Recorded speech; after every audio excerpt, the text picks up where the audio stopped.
Fund जब choose करते हैं बहुत कन्फ्यूज़न होती है।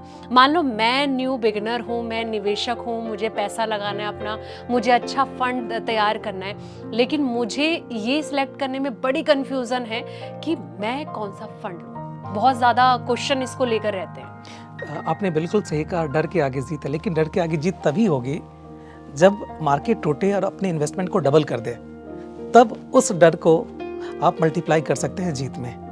अगर आपने छोड़ दिया तो शायद बहुत बड़ा पैसा नहीं बन पाया, और मार्केट से आप निकल गए तो फिर भी पैसा नहीं बनेगा।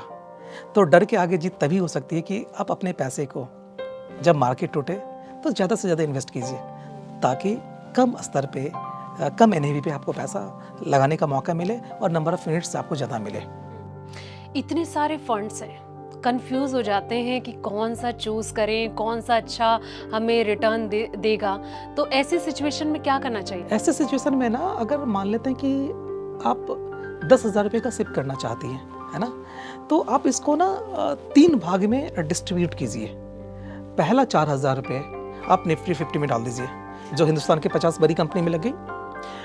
उसके बाद जो दूसरा 3,000 रुपये है उसको आप मिड कैप फंड में लगाइए, और जो तीसरा 3,000 रुपये है उसको या तो आप स्मॉल कैप में लगाइए या फ्लेक्सी कैप में लगाइए। तो इससे क्या होगा, आपका जो पोर्टफोलियो है वो बैलेंस्ड भी होगा और एग्रेसिव भी होगा। यानी मार्केट के हर लेवल का बेनिफिट आपको मिल जाएगा। एग्रेसिव भी हो जाएगा क्योंकि आप मिड कैप में लगा रहे हो, आप स्मॉल कैप में लगा रहे हो, तो यहाँ से आपका अल्फा जनरेट होगा। अल्फा क्या होता है कि अगर मार्केट 12% के हिसाब से बढ़ रही है, और ये दोनों मिड कैप और स्मॉल कैप अगर आपको 15-16% रिटर्न ज़्यादा दे रहा है, तो 3% की बढ़ोतरी आपको हो जाएगी। तो आप पहली बार मार्केट में निवेश कर रहे हैं तो आप इस फार्मूला को लगा सकते हैं। फॉर्मूला तो आपने बता दिया, इतने सारे फॉर्मूलाज हमारे दर्शक देख रहे हैं, लेकिन ये होता है ना कि भाई आज की डेट में कोई एक पर्टिकुलर एक चीज़ पे ही पैसा लगाएगा। मुझे अपनी जेब से पैसा निकालना है तो पहले मैं सोचूंगी कि मुझे इस चीज़ में लगाना है, लेकिन इतनी सारी चीज़ें हैं, तो ये क्या मतलब डर वाला माहौल नहीं होगा कि इतनी सारी चीज़ों में मैं पैसा क्यों लगाऊं? एक ट्रस्ट वाली चीज़ बड़ी चीज़ होती है। डर बिल्कुल भी नहीं है मार्केट में।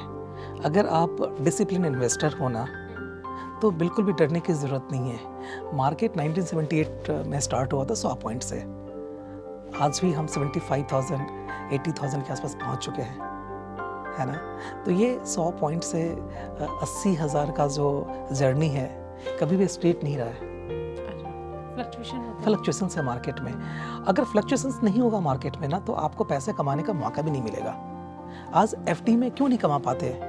क्योंकि उसमें कोई फ्लक्चुएशंस नहीं है, वो स्ट्रेट लाइन के। आज आपने इतना इन्वेस्ट कर लिया, 8 साल बाद पैसे इतने मिल जाएंगे, 10 साल के बाद आपको इतने पैसे मिल जाएंगे।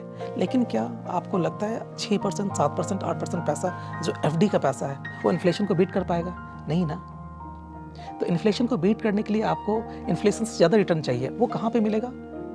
तो इस इक्विटीज़ मार्केट मिलेगा। डर तब है जब आप 1 साल के लिए इन्वेस्ट कर रहे हो, 2 साल के लिए इन्वेस्ट कर रहे हो। अगर आपका नज़रिया 5 साल का है तो बिल्कुल भी डरने की ज़रूरत नहीं है। आप कोई भी 5 साल उठा के देख लीजिए, आपको 10 से 12% का रिटर्न आएगा ही आएगा।